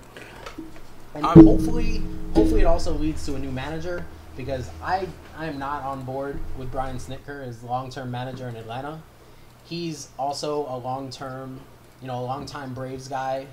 I want to see him out as soon as possible. I'd like to keep him in the organization as a coach because, he's a good guy, he's a good coach. We talked about this at the beginning of the show. I'd love to see the Braves bring in Joe Girardi, because he just did with the Yankees what I want the Braves to do, where they have this crop of young players, young stars that they build around, and they turn it into major league success. Mm-hmm. And that's pretty much where it seems like Girardi's specialty lies. I mean, if you look at some of the, not to get too much into Girardi again, but if you look at some of the teams he had, in 2013, Lyle Oberbe was the Yankees' everyday first baseman. And Andrew Jones was one of the Yankees' hitters, bigger hitters in the season. So, Girardi would be an incredible manager for the Braves to get. Mm-hmm. And one thing I realized when you were just talking about Anthopoulos, it just kind of clicked with me. If you think about Theo Epstein, he went to the Red Sox, won them a World Series. Then he went to the Cubs, and the GM of the Cubs prior to Epstein kind of set the foundation of what the team can go into, and then Epstein kind of built it from there into what it is. Anthopoulos is stepping into a situation very similar. The Braves have the blueprint and the floor set of what they need. Anthopoulos seems like he could be the guy to bring the Braves to the next step. And getting a manager like that who's going to infuse analytics, who's going to be able to help bring up the young talent. I mean, look what he did with the Blue Jays. He made them into contenders. He wasn't able to win one, but he made them into contenders. I think the Anthopoulos signing is a huge, huge thing for the Braves, and I personally love it for them. And really, the thing that's most exciting about hiring him is that he's shown he's willing to sell off prospects if he needs to get that major league talent to win now. Absolutely. You look at, he pulled off one of the all-time great steals of a trade in Toronto, trading for Josh Donaldson. He gave up some good prospects for that, but the Blue Jays overwhelmingly won that trade. They got an MVP out of Josh Donaldson. He's a top 10 player in baseball. They did the same thing with David Price. They brought in David Price. He was expensive, but it paid off. I think that season where they made all those trades, they had something like a 750 winning percentage after the deadline. So, if he's willing to take some of that minor league talent and turn it into, those players that give the Braves the final push they need whenever they're ready to contend, I'm all for it. I completely agree. I think Anthopoulos is going to be huge for that team. Yeah. The Braves are going to be contending for a long time whenever they finally finish the rebuild. And I'm soon. I personally think baseball is better when the Braves are better. That's just how I feel. So I'm excited to see them come out. It's better when the Nationals have competition. It's better when the Nationals are terrible. Let's be honest. No, I like Washington getting like first and second round exits all the time. No, never second. They've never made it past the first round. Never second. Well, I mean Washington in general, like the city, like the Capitals. No, it's fun watching Nationals fans get excited and then realize they're not going to go all the way. Realize they're just Walgreens. But anyway, moving on to our last topic, as we are running out of time. We had a lot to talk about, so we ran a little longer this episode. We're going to go on one more thing. Fantasy baseball is becoming huge, I've noticed. I've seen a lot of people do multiple leagues.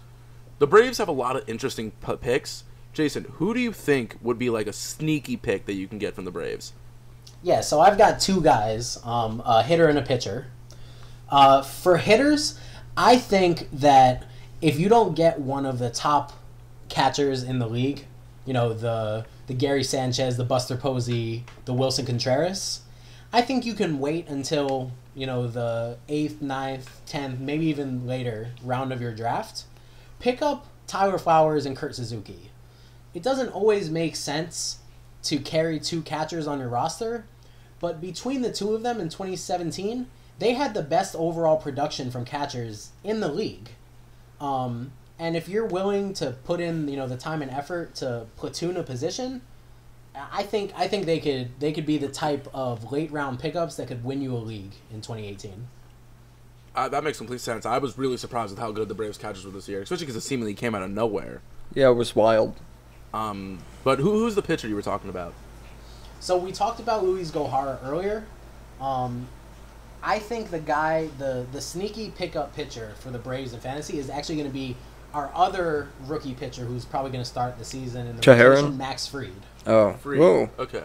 Yeah, okay. He really impressed in the short time he was in the majors. I was actually at his debut game at Wrigley against the Cubs, and he shut down a dangerous Cubs lineup, and he looked pretty impressive doing it. He has 4 pitches. 3 of them are really good. The 4th one, it's a change of pace, but it's not great. Mm-hmm. Mm-hmm. His biggest ability is that he has that deceptive delivery where he can throw multiple pitches at you, and you're not going to be able to see it out of the hand. And that's a really important thing, especially for fantasy players, because it tends to generate strikeouts. And we all know strikeouts are king now, especially in fantasy baseball, especially in points leagues. Mm-hmm. Absolutely. So if you can grab Fried at the end of the draft, in the last round, next to last round, grab him as a sleeper. I think he'll give you some good production. Nice. Well, I completely agree with that. Now, obviously, we know about the Freddie Freemans, we know about the Ender Inciartes, we know about the Teherans and all that. I have AJ Minter on my fantasy as one of my relievers. Where do you think he goes? Because AJ Minter is an interesting pick. He's like you've told me personally that you think there's a chance he could be Craig Kimbrell one day. Where do you think he is for 2018 with Vizcaino in the bullpen still? Well, I think Minter's stock actually just jumped after the Jim Johnson trade because Vizcaino is the outright closer now. He's got the ninth inning all to himself. He's the best reliever the Braves have on their roster. AJ Minter is gonna get a shot at that 7th, 8th inning role to start the season. You know, it's not confirmed by the Braves or anything, but I'd put money on it because his stuff is ridiculous. It really is. He throws a 100-mile-per-hour fastball, makes it look like it's nothing. He throws a slider that touches 90 that has crazy horizontal and vertical movement. It's basically he can throw it as two different sliders. He can throw it as a big looping vertical slider top to bottom, or he can throw it as a cutting slider that will, bite pitchers, on their hands, will back them up off the plate, and he can throw it for strikes. He has the command. He only has the two pitches, so he'll only ever be a reliever. But if you can get a share in AJ Minter to start the season, especially in a dynasty league, do it. Yeah, exactly. I have Minter right now, and I'm looking at some of his numbers. And obviously, he only threw 15 innings in his debut and his first taste of the majors.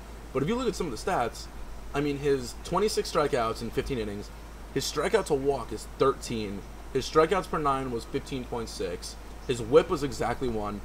And even the ERA of 3 is really impressive. I mean, 5 earned runs in 15 innings, not much more you can ask from a guy who made his debut a season prior. Because he made his minors debut in 2016. Also remember that he's already post-surgery. He's had thoracic outlet syndrome. He's had surgery for that. He's had Tommy John. He's on the other side of that. And he came out in 2017 and put up those disclaimers, small sample size numbers. Post-surgery, the future's bright for him. I agree. I remember we had the trade. You had Minter and you traded him to me. And in general, it was a horrible trade for me. I remember it was just the dumbest trade I've ever made in fantasy. But even still, Minter was still a huge get for me because our league puts so much emphasis on strikeouts. And if you can have relievers, and most points leagues have the emphasis on strikeouts, if you can have a reliever who's going to give you a ton of strikeouts, that is just nothing but help for your fantasy team. So yeah, Minter's going to be that guy. I'm sure you can probably get him without having to waste a draft pick on him. You can probably get him as a free agent after the draft. Yeah, because in most leagues, not many people probably know about Minter as much as you would, and as much as we do because we're friends with you. So, yeah. And that Braves bullpen, it's pretty much those two guys in it. It's Vizcaino, Minter, and then also Jose Ramirez. But outside of those three, I mean, those are the three guys that are going to be counted on in key situations. And there's no reason for the Braves, who are realistically not going to compete in 2018, to throw Minter out there as much as they can and see what they've got. Yeah, totally. If you're a losing team, and unless the Braves kind of pull Yankees and surprise the crap out of everybody, there's really no need to try to win as much as possible. I mean, if they have one more year where they suck, and then they can infuse all the young talent, and then be good, why does that one season matter? Give Minter, and even the other guys, Fried, Minter, Gahara, all these guys, give them as much of a chance. The best way to get good is to be bad. Because if you keep babying pitchers and they suck, they're going to be like, well, it's just going to become a mental game. Let them be bad and let them figure it out. And that's what the Braves need to do with Minter. And if they do that, that's only going to help people's fantasy. Yeah, and it's the same thing with Ozzy Albies. If you need steals in your fantasy league, get Albies, because they're going to let him run, freely this season because they have no reason not to. Exactly. And unfortunately, we have run out of time. We went really, really long this week. But you know what? I'm all right with it. I had a lot of fun talking. Jason, I truly thank you for being here. This is one of the more fun podcasts I've recorded. Pharaoh, as always, we had fun. What were you going to say, buddy? Oh, no, it was great. And it's always good to talk about up-and-coming teams and from smaller markets, too. Because absolutely, we don't get a lot of coverage, because we suck most of the time.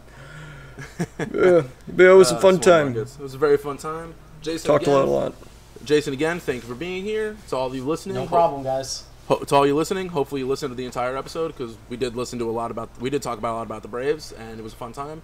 Again, my name's Corey Urbakin. Jason Gold was with us today. My partner in crime, Michael Farrow. Thank you, everybody, for listening.